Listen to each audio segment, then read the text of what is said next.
कहीं ना कहीं कमल को बुरा दिखाने का प्रयास किया गया। अरे भाई, ये बात सही है कि हमारा चुनाव चिन्ह कमल का फूल है और जनता ने तीसरी बार लगातार हमें सत्ता में बिठाने का काम किया है, लेकिन केवल ये कमल का फूल नहीं, इन्होंने अपमानित कुछ और करने का काम भी किया और मैं उसका थोड़ा उल्लेख यहाँ पर जरूर करना चाहता हूँ। ये कमल, इससे जुड़ा हुआ नाम राजीव भी है और राजीव आप जानते हैं किसका नाम है, आप सब जानते ही हैं। तो क्या उनको भी बुरा समझते? क्योंकि इन्होंने कहा, इन्होंने राजीव को हिंसा के साथ जोड़ने की बात कही, कमल को हिंसा के साथ जोड़ने की बात कही। लेकिन मैं कहना चाहता हूं, मां लक्ष्मी का आसन भी कमल है, हमारा राष्ट्र पुष्प भी कमल है। और जिस पद्मासन मुद्रा में सिंधु सभ्यता में भगवान शिव की पशुपति नाथ के रूप में मूर्ति मिली थी, लोकमान्य तिलक पद्मासन मुद्रा में ही समाधिलीन हुए थे। आप कहते हैं कमल के चारों तरफ हिंसा है। आप कमल का अपमान नहीं कर रहे, आप बल्कि महायोगी भगवान शिव, भगवान बुद्ध और लोकमान्य तिलक जैसे महापुरुषों का अपमान कर रहे हैं। इसलिए अगली बार कमल के बारे में बोलने से पहले थोड़ा सोच कर बोलिए कि आप किस किस का अपमान कर रहे हैं। और केवल रील के नेता मत बनिए, मीम्स आपके।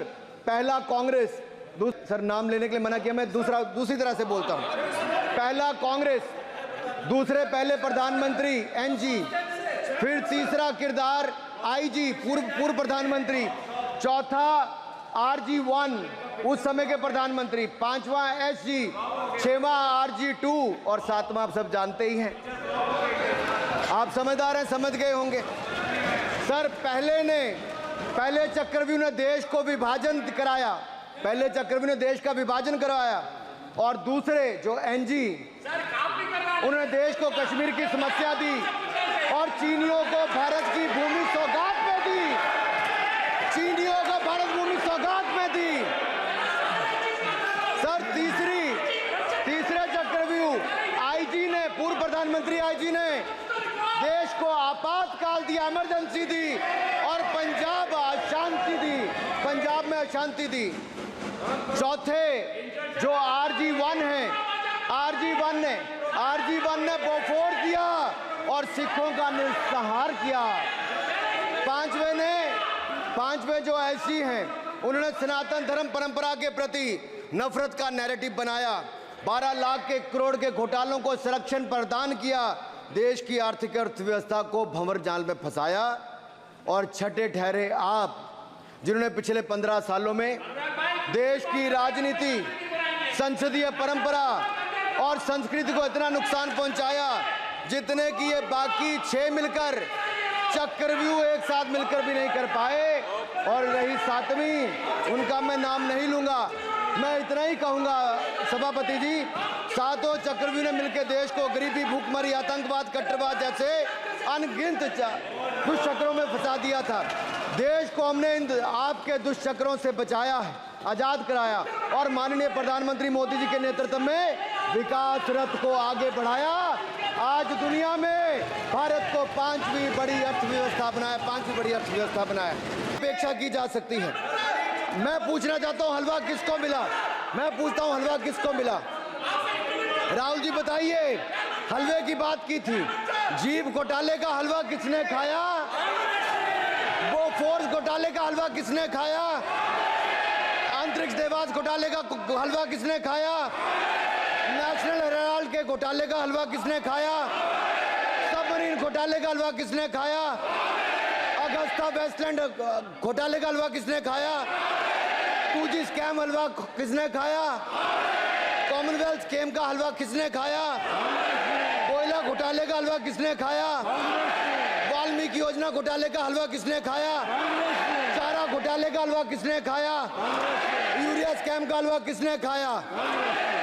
राहुल जी, हलवा मीठा था या फीका?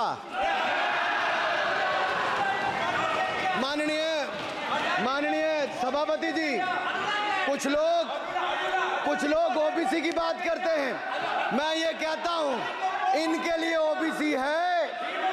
गौरव सुनिए, गौरव बड़ा इंपॉर्टेंट है। आप kindly address to the chair. माननीय सर, इनके लिए ओबीसी का मतलब है only for brother in law commission,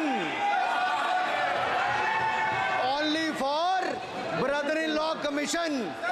और only for brother in law commission के लिए काम करने वाली पार्टी अदर बैकवर्ड कास्ट की बात करती है तो आर्मी को भी पंखे के साथ लटकर आत्महत्या कर लेनी चाहिए। मतलब जिस पार्टी ने अपने पार्टी के अध्यक्ष जो एक पिछड़े वंचित समाज से आते थे उनको धोती से खींचकर पार्टी से बाहर निकाल दिया हो, उसके शहजादे हमें ज्ञान बांट रहे। अरे साहब, इनको पहले तो एलओपी का मतलब समझना पड़ेगा।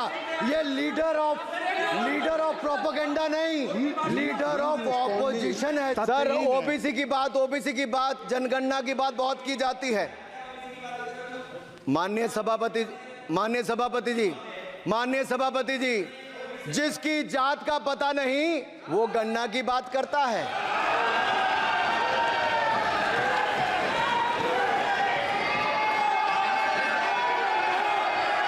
जिसकी जात का पता नहीं वो गन्ना की बात करता है।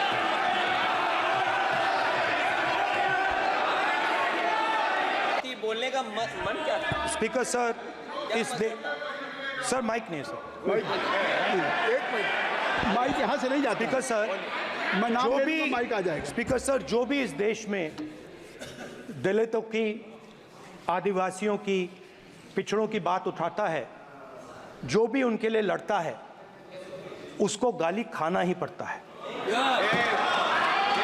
और मैं ये सब गालियां खुशी से खाऊंगा, क्योंकि महाभारत की बात हुई तो महाभारत में अर्जुन को सिर्फ मच्छी की आंख दिख रही थी, उसी प्रकार मुझे सिर्फ मच्छी की आंख दिख रही है। जाति जनगणना हम करा के दिखाएंगे। खत्म। आपको जितनी गाली देनी है आप दीजिए, हम खुशी से लेंगे।